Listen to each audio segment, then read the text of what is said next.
Right. In this video, I want us to finish a topic that we've already started. I already recorded a video which was 4.11, explain the Keynesian monetarist and supply side policy.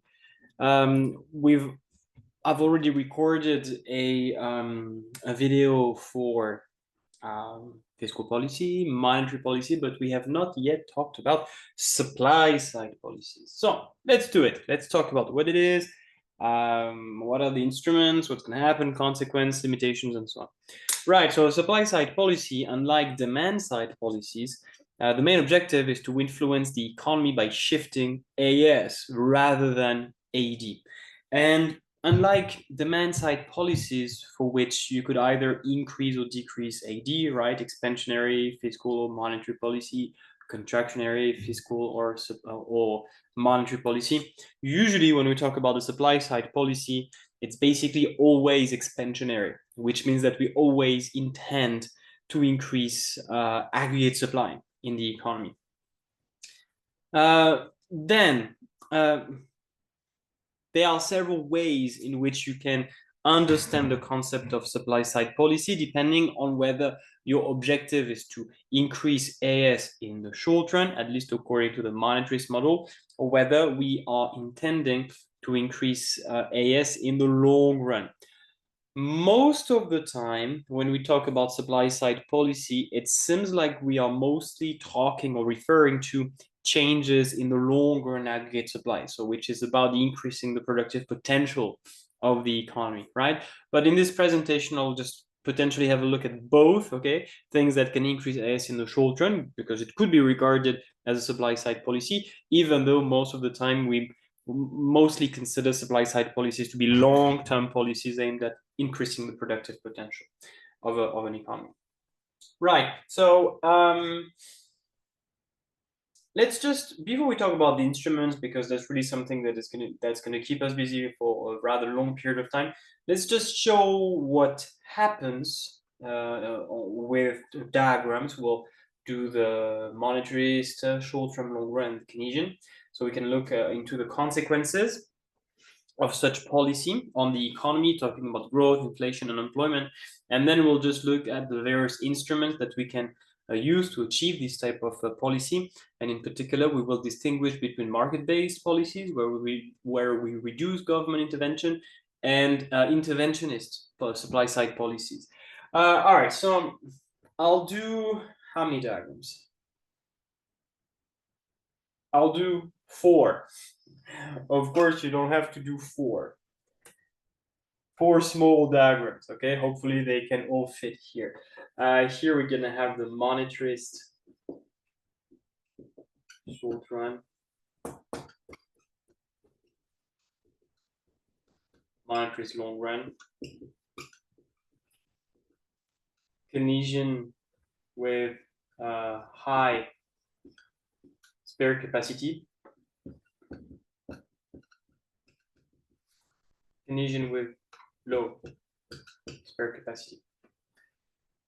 Okay, so in the monetarist model, oops. So these are going to be small diagrams, but enough to see what happens. So that, remember, when you graph diagrams, write the labels, I'm just writing AO to save time, but write real output, real GDP, aggregate output, doesn't matter, but and price level, same thing, write it. So in that case, we have the initial short-term aggregate supply. We have the aggregate demand. So Y1, PL1, that's our initial equilibrium. And then if the supply side policy is about increasing AS in the short run,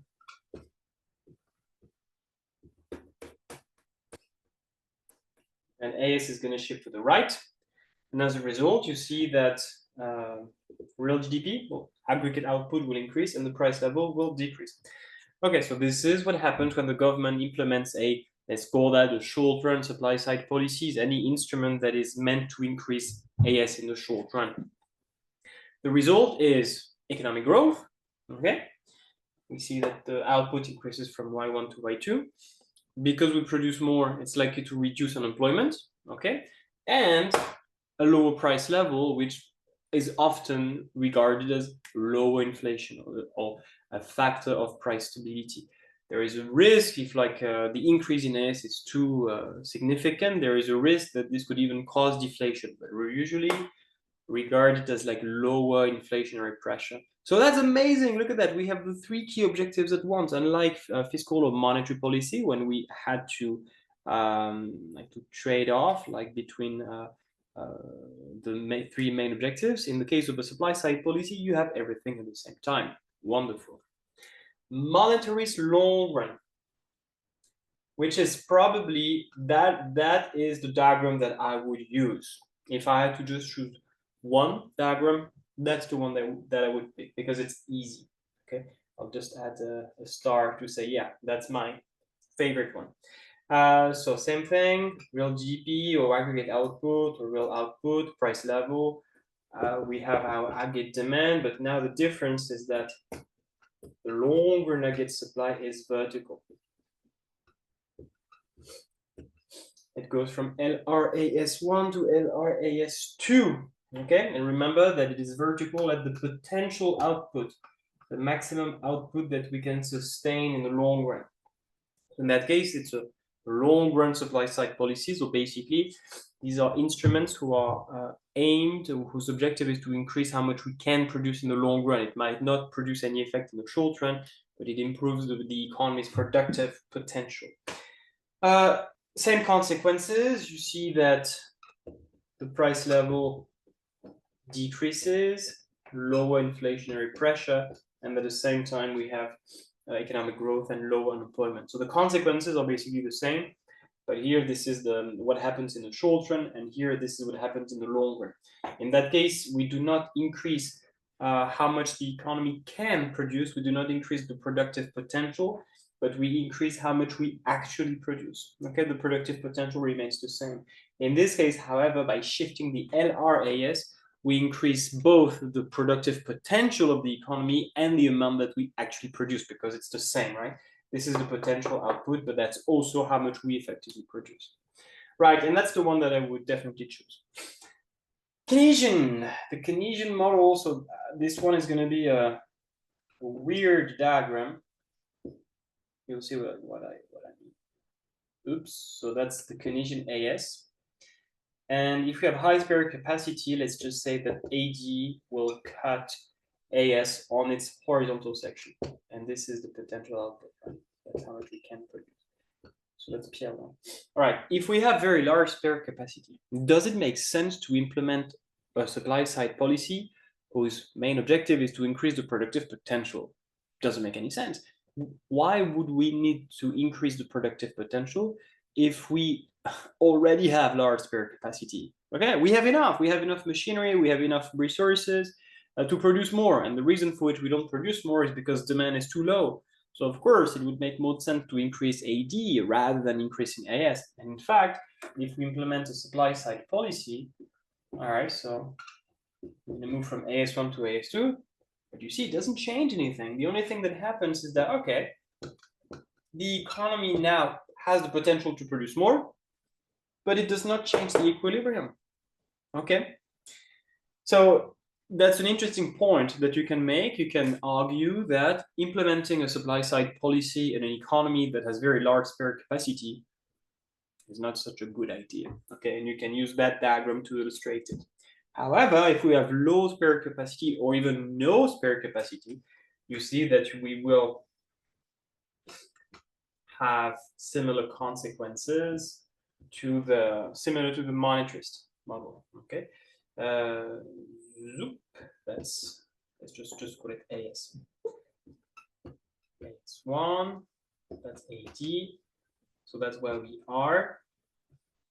So you see, we are very close to the potential output, PL1. And now if the government introduces a supply side policy, it's going to shift AS to the right. You see that we're going to have a new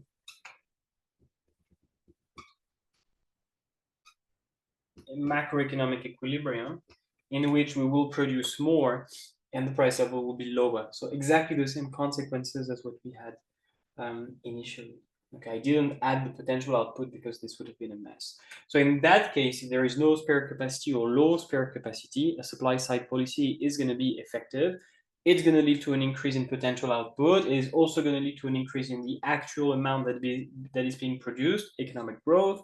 So it's likely that unemployment will fall. And at the same time, the price level is going to decrease since we have increased the production capacity. Okay, so that's essentially the consequences of supply side policies in the short run, in the monetarist model, long run, in the Keynesian model, and depending on the level of spare capacity that we have. There are two more things we must do. We must talk about how do we effectively achieve that, how do we shift AS either in the short run or in the long run. And then we'll have to talk about the, well, basically pros and cons, as always, pros and cons of supply side policies. And besides, I realized that when I recorded my video on monetary policy, I did not talk about the pros and cons of monetary policy. So I'm just going to add that at the end of this video. Okay, so how do we do that? In fact, I don't really want to distinguish between short run and long run. Okay, it's not really necessary. I remember in class we did like this table where we had short run, long run, interventionist, market based. It's enough if you distinguish between market based and interventionist. Okay, that really matters. Short run, long run, you could, but that just makes sometimes it's difficult to classify. So let's just keep it simple, and let's just have two columns where we have market based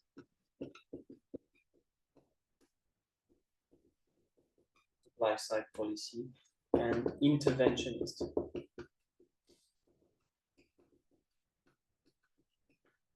But otherwise, it's just going to be a mess. So a market-based supply side policy, it's basically when the government intends to increase AS by reducing its intervention, by stepping back, okay, by relying more extensively to market mechanisms and reducing the amount of intervention. So basically, when you implement a market-based supply side policy, you are gradually moving towards a free market economy. Okay, I'm not saying that you become a free market economy, but you move towards a free market economy. Interventionist is the opposite. You want to, as the government, you want to increase AS, but by increasing the amount of intervention. So you are basically moving towards a planned or command economy by having more government intervention. Right, so what could be ways in which we can achieve that type of supply side policy? So let's start with market-based.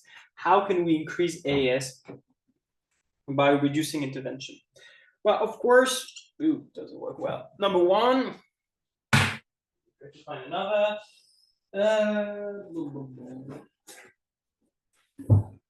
Number one.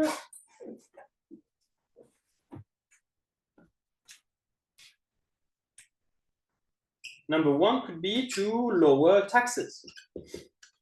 Taxes on businesses.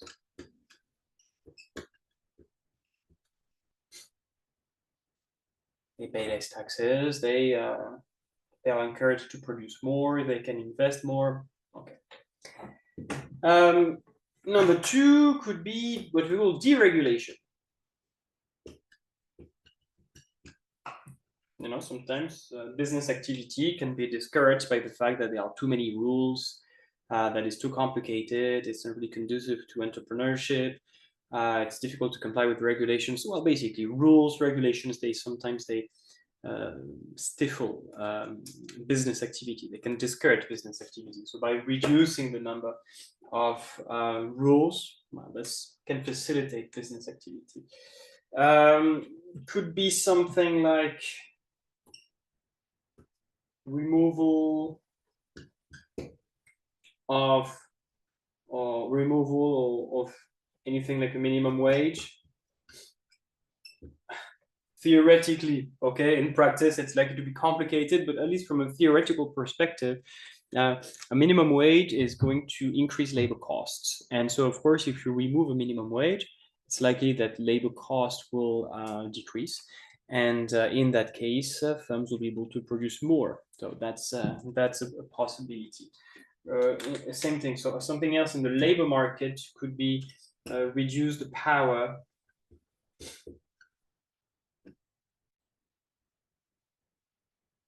of trade unions,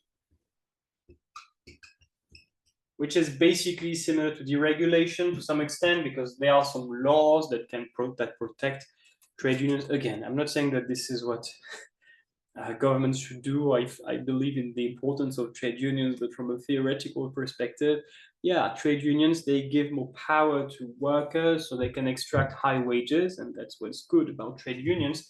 And they can do that because there are some laws that protect unionized workers.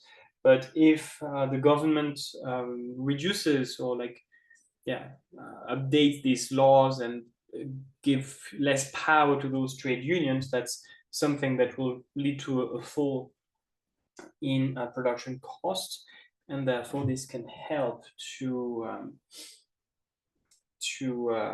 boost business activity. Something else that we could mention would be to reduce tariffs on, let's say, raw materials.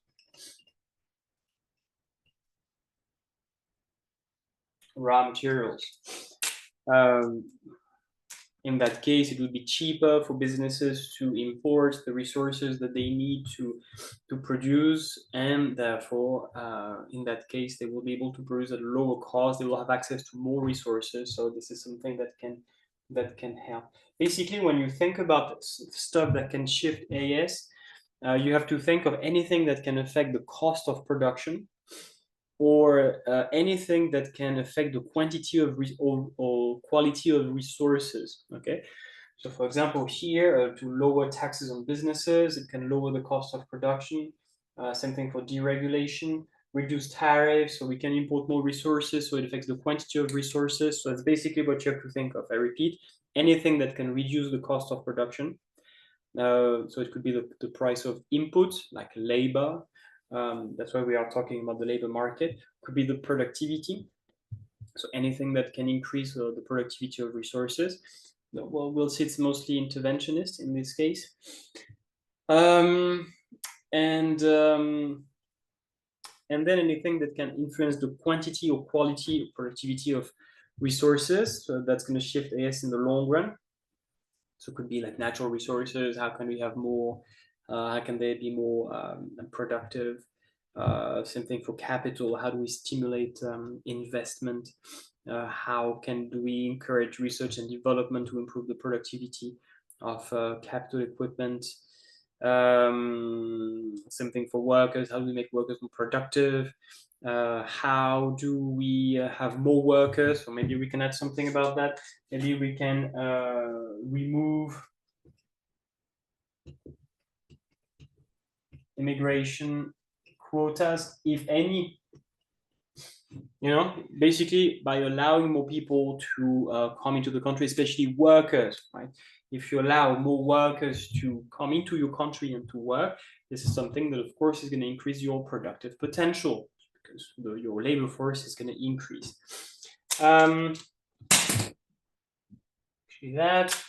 That's about it. I can't really. Well, these are the main ones. Of course, you could definitely come up with something else, but I'm just listing those that I have on the top of my mind.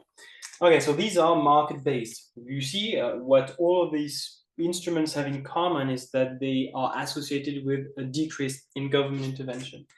Now, intervention is, so what can we do to reduce the cost of production, to make sure we have more resources, or resources that are more productive? Well, there are plenty of solutions. First, we can give subsidies. Subsidies or grants to, I don't know, finance investment or research and development. That's the first solution, to support firms financially. here it's interventionist because you see the government takes a more active role in this market. If we can finance more investment, firms can buy more machines, more factories, so that increases their productive potential. R&D, research and development, they have machines that are more efficient. These are things that can improve the quality, productivity of capital, so it can work. Could be, obviously, that's probably the most important example of the supply side policy. Could be government spending on education, healthcare, infrastructure. I'll leave this for now. Maybe I will add something else. Of course, education, if we spend more on education, that increases the productivity of the workforce because they will have more qualifications, more human capital, and therefore, yes, will increase in the long run. Same thing for healthcare, like a population that is in better health is more productive, and infrastructure, like communication, transportation infrastructure that are used by all businesses, all economic agents. That is something that can improve the mobility of factors of production. So there will be a more efficient allocation of resources in the economy. What else? Subsequent funds. So again, the way I'm trying to remember is I'm just asking myself, okay, how can the government reduce the cost of production? Obviously, you have subsidies. Can it reduce the wage? Or we could, if you lower the minimum wage, it would be market-based. Not quite. The productivity, so we can give subsidies. So for the cost of production as such, that's pretty much it. I can't really think of any other good way in which the government could reduce the cost of production.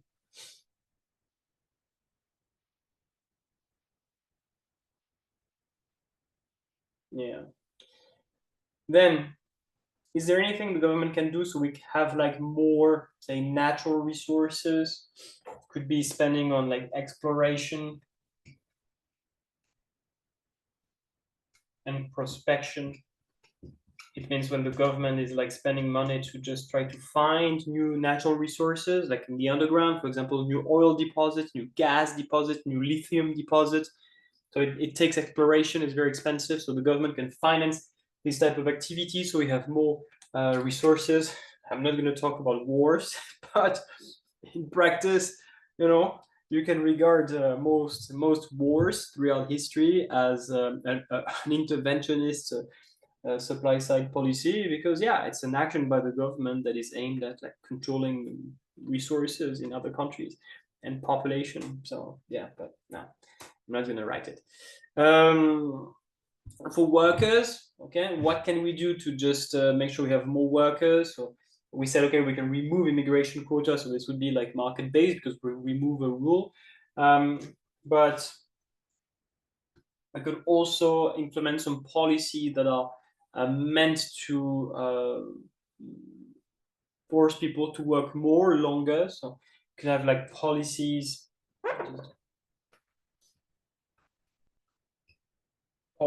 to increase the workforce. So new policy that we implement. That's why it's interventionist. Something increasing the age of retirement, forcing people to work longer. Could be some policies that are meant to encourage people to make more children. So it could be child benefits. We can encourage the amount of child benefit to boost birth and make sure that we have a stronger labor force. That can really help. So for the productivity of workers, I've already talked about education and healthcare. For capital, I've already talked about investment and research and development. In fact, that's pretty much it. I think we've covered most of it. Maybe if you look at the table and probably actually, if you look at the table that we've built together in class, you probably have a few more things, but these are the essentials. So if you had to remember 3 of each. So of course, the subsidies and the grants, that's definitely important. Government spending on education, healthcare, infrastructure. Yes, you don't really need to mention exploration and prospection. And yeah, policies to increase the workforce, like increasing the child benefits, or just increasing the retirement age, anything that can make sure that we have more people that are active is also something that can help. For the market based, if I had to keep three, of course, number one, number two, definitely.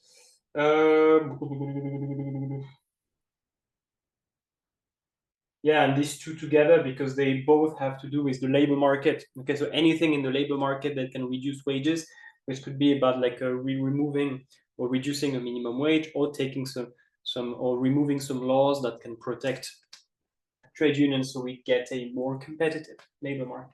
So that's about it. About the instruments. Now, pros and cons of supply side policies. I'll start with the pros.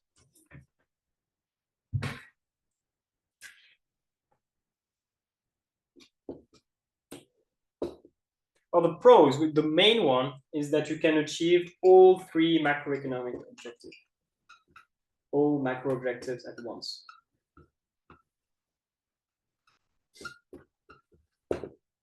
That's really the main one. I don't even know if I can find any other. That's the main one. You can achieve economic growth. You can achieve like lower inflationary pressure, and you can achieve lower unemployment. That's really what makes supply side policies very, very attractive. I right now I can't really think of any other significant benefit. That's clearly the one that is the most important. In fact, you should spend more time on the limitations, because we've already talked about the pros.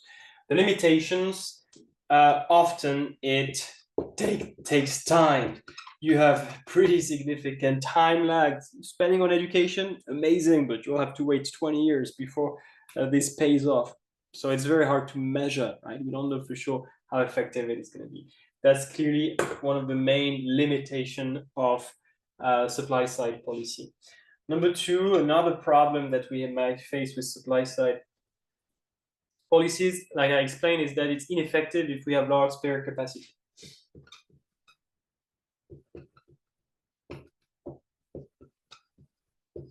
In the Keynesian model, right? In the Keynesian model, well, that's can be a problem, of course. It doesn't change anything. When we shift AS to the right, if we have large spare capacity, this has no influence on the economy. Not good. Potentially could cause deflation.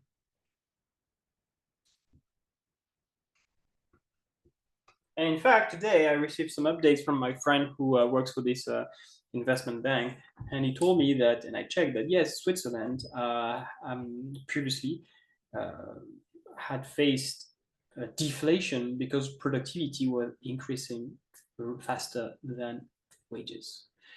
So that's a risk, right? When productivity increases very much, the risk is that this can cause deflation. So if it's mild, no big deal, but it could be, there is a risk, because we said that, okay, that's low inflation, but potentially it can cause deflation.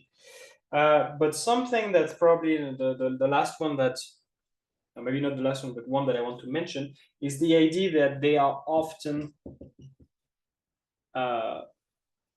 regarded as unfair. So, which means that politically speaking, it can be quite tough to implement this type of policy.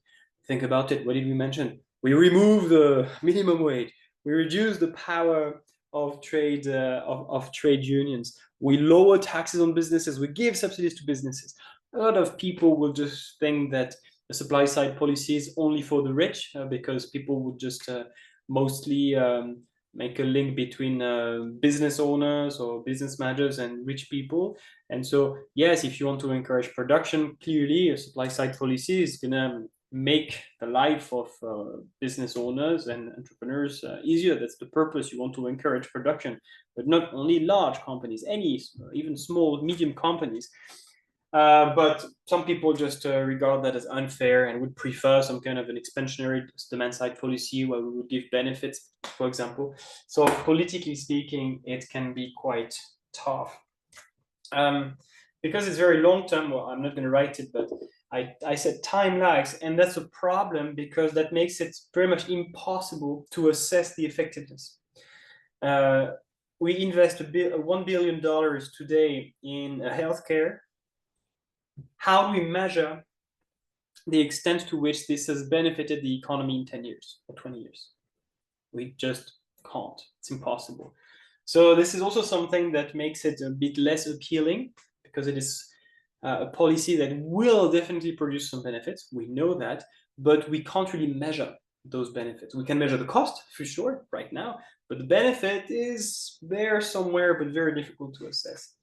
Then there is the horse to the water argument, especially when you want to incentivize firms to do something. Say, oh, you should invest more. I'm going to give you subsidies. Oh, you should do some research and development. I'm giving you more subsidies and grants. But remember that that may not be sufficient to I'm missing a word. It's been a long day. It might not be sufficient for firms to decide to invest in research and development. There are so many other factors. There can be like their expectations, their confidence towards the future. So firms may not be convinced. They may just say, okay, well, that's good. Thank you. But no thanks. Because again, if they are very pessimistic about the future, if the interest rate is very high, if they have large spare capacity, stuff like that, they might choose not to invest, not to hire people. So that's what we call the horse to the water argument. You can take a horse to the water, but you cannot make it drink, right? So you can put businesses in like good conditions so they invest, but at the end of the day, they are the ones who choose whether or not they're gonna play ball or not.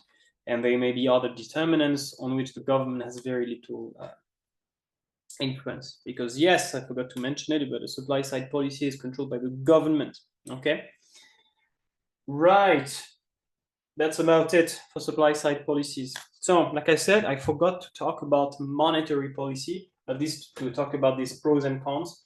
So I'm just gonna add that here. Because when we need to evaluate monetary policy, so we must be able to say, okay, what's good, what's bad. And it's going to be very similar to fiscal policy. So what's good with monetary policy? Same thing, we can achieve the macroeconomic objectives. But not everything at the same time. Remember, an expansionary monetary policy will boost growth and reduce unemployment, but it can cause inflation. The only situation where you could have everything at the same time is if you currently have a recession and deflation. Okay, if you have a recession and deflation at the same time, inflation in that case would be a good news, or at least to reduce deflation. But generally speaking, there is a trade-off. I can put it here, trade-off between inflation and growth plus low unemployment. An expansionary monetary policy is going to be good for growth and unemployment, but it's going to be bad for inflation. A contractionary monetary policy is going to be good for inflation, but it's going to be bad for growth and unemployment. So yeah, there is often a trade-off, just like in the case of fiscal policy. Something that makes monetary policy a bit more appealing is that there are lower time lags than fiscal policy. You still have the recognition lag, you still have the implementation lag, but usually the decision lag is much quicker because you don't have to vote new laws, you don't have to debate. It could take like, I don't know, like up to a year in a democracy to just discuss, debate, pass a law, implement it. Usually the central bank can make quicker decisions, okay? They meet, let's say once every 3 months, they say, okay, so what's going on? I say, oh, what should we do? And they just talk and they make a decision right away. So that's something that tends to make monetary policy more effective or quicker to adapt to the ongoing economic circumstance. Something else that makes monetary policy more interesting is that they are usually, in theory at least, no political interest. When we talked about fiscal policies, we said that, yeah, the decisions that are made, are they really in the best interest of the economy, or are they in the best interest of politicians? But in since the central bank is independent from the government, it is not under the influence on political parties, and in theory should not take into consideration any political circumstances. So that's something that makes it quite appealing. But unlike fiscal policy, you can't really target different groups of the population. Remember, we said that fiscal policy is great because you can choose what taxes you're going to increase, what subsidies or what benefits you're going to decrease. You can choose what investment projects you're going to finance. It's very precise because there are so many options. Yeah, okay, let's increase government spending, but then how? How do we do that? Where do we spend more? Same thing for taxes, or we cut taxes, but which ones do we cut? So that was a very interesting thing with fiscal policy. With monetary policy, it can't be, let's call it, fine-tuned. Fine-tuned means that it can be very precise. Like if you had like little buttons and you can just decide like how the policy should work. Monetary policy, just okay, we increase the money supply, the interest rate goes down, boom. That's pretty much it. Oh, we decrease the money supply, the interest rate goes up. So you see, there is a lot less leeway in the sense that we can't really choose, or the instruments are not as precise as fiscal policy. There is a big problem with, and you gotta know this one, with monetary policy, which is something that we call the liquidity trap. So it's only for expansionary monetary policy. It's the idea that if you already have very low interest rates, let's say below 1%, they can't really decrease any further. You can't really you can't have negative interest rates, at least for commercial bank. The central bank could have like a policy rate that is negative, that's one thing, but in the economy you can't have negative rates of interest, which means that once you've already reached very low levels, say 0.7, 0.6, 0.5%, you're stuck, right? You've already reached the bottom in terms of the rate of interest.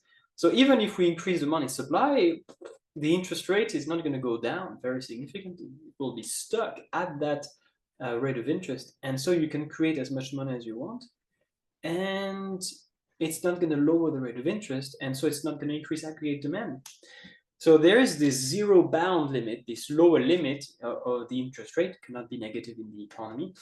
And so that just makes an expansionary monetary policy ineffective. You can't use it anymore.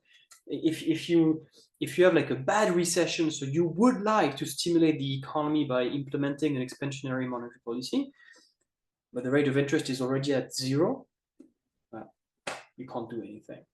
Monetary policy, it's you can't rely on it, and you'll have to use something else, perhaps like a supply side policy or a fiscal policy, expansionary fiscal policy. Right, these are the main ones. You have 3 pros, 3 cons. You could also have the horse to the water argument. Same thing. You lower the rate of interest, that's monetary policy. You hope that people will buy more, firms will invest more, but how do you know that? Maybe firms, even with a lower rate of interest, they don't want to invest, maybe because they have lower spare capacity, maybe because they have very low confidence towards the future. And in that case, the lower rate of interest will not boost investment very much, will not increase consumption, And so AD will not increase very significantly. And so in that case, it's not going to be quite effective. So remember that the horse to the water, you can take the horse to the water, but you can't make it drink. You can put people in good conditions, so they make a decision that you regard as beneficial, but you can't just force them to do so. If they don't want to, there is not much you can do about it.